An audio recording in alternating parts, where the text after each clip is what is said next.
Virtual reality has been part of pop culture for many years. Yet, aside from some crude attempts at consumer VR in the 90s, it has always been science fiction. Until now. We are living in a time of change. Science fiction is quickly becoming science fact, and even technology from the late 2000s is considered obsolete. VR is one of those technologies, springing to life from the head of a teenager working out of his mom's basement. Something we thought would never happen is here to stay. Not only is it great for gaming, but it brings people together like never before.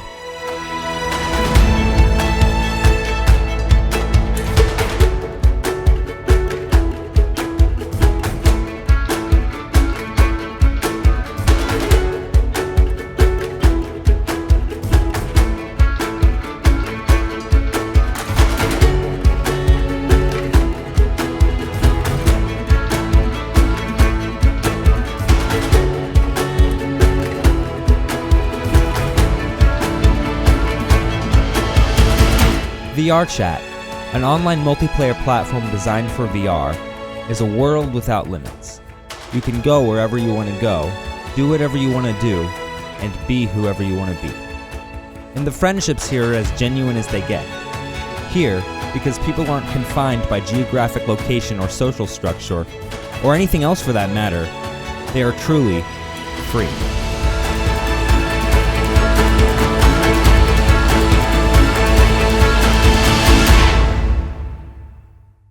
So yeah, my first time in VRChat, it's again that was kind of a blur in and of itself as well. There was just so much going on and so much unknown that I saw meme avatars, I saw serious avatars, I saw just worlds that I had never thought could exist. It was so mind blowing that everything and nothing registered all at the same time. Because of the nature of how VRChat works, everyone shows up as an avatar.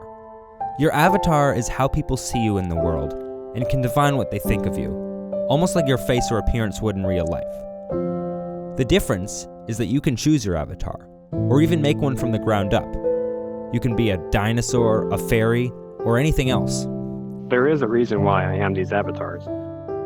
Everybody has their own avatars for their own reasons, and people like avatars, that they're mostly meaning, like say Ambi, he's the avatar because most of the time, because in a way that, it shows a piece of himself. It may not be the full piece, but it shows at least a little bit. It's also easier to just create whatever you'd like in VRChat or use existing materials and kind of mold them into what you'd like to use it for, just to make sure that you're representing what you want to represent as opposed to anything else that might be pre-manufactured or just given to you. I don't even think it's accurate to who I am in the inside either. It's more of just I want to, this is who I want to represent. This is who I want to just kind of be in the virtual world. I'm okay in the real world. I'm okay in the virtual world. I can make that distinction.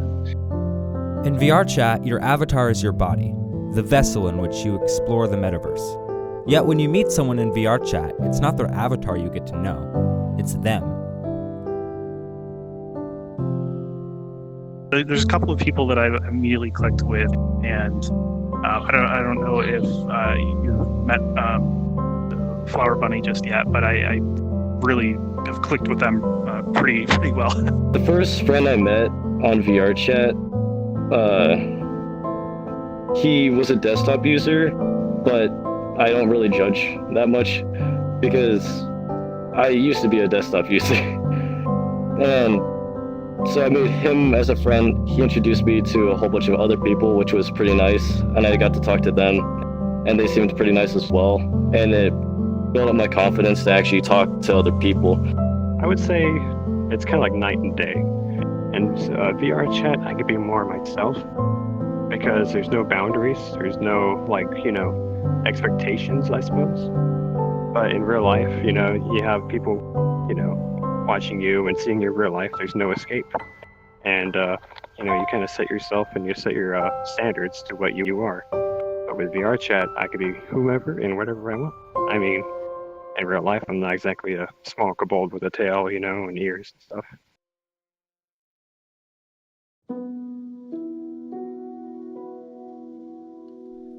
VRChat can be called many things. A game, a platform, it's all the same. But too many times I hear people say, take that headset off and go get some real friends. As if the friendships we make in this oasis don't matter. They do. And they do just as much as any other friendship. Say I wasn't a very social person in real life. I was more secluded. I didn't really have that many friends. When I was at work, I'd just be the quiet one. But ever since I got into VRChat, people at work have noticed that I've opened up a lot more. That I've become a lot more social. And some of the things I see and say in VRChat, I'm starting to say in real life as well. And I'm learning to talk to new people a lot more and a lot better. Like I can greet people without, being nervous or hesitant. So in a way, yeah, it has solved a small problem in my real life. It's more about how you interact with everybody else than it is appearances or what they're actively doing. It's actual relationship that you build with everybody else, more so than anything. If you just want to sit in front of a mirror and stare at yourself and play Mirror Simulator, go for it. If you want to actually play some games, go for it. If you want to watch some movies together, go for it. It's really more about how you interact with everybody else. It's really deep. Also, your avatar's glitching up. I know, and I know. I see my foot just kind of coming up here. This happens every once in a while. Don't worry about it. It's normal. Let me see if I can fix this. There we go. All right, perfect. VR is a technology that's still in its infancy. It's expensive, unreliable, and there aren't many uses yet. But that doesn't stop us from using it. That doesn't stop us from coming together from all over the world and forming these communities around it. And even though the experience may not be perfect, there's nothing more pure than meeting a new friend.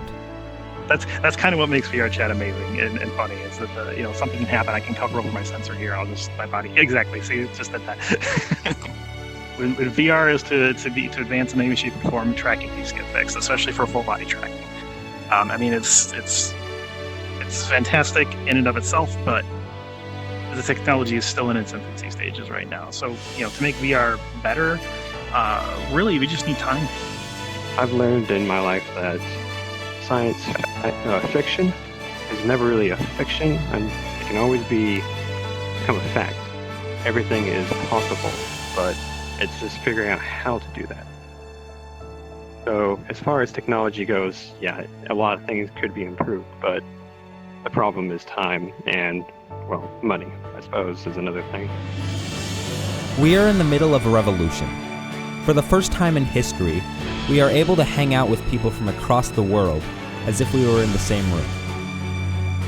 Instant telecommunication's been around since the 1870s, but never before have we had that fidelity that makes it feel like you're talking in person. And this is only the beginning of a much larger revolution that may change our entire society. Imagine going bowling in VR, or making a movie with actors from all over the world. Imagine going to a convention without leaving the comfort of your own home. Virtual reality will change the world, and I want to be there when it happens.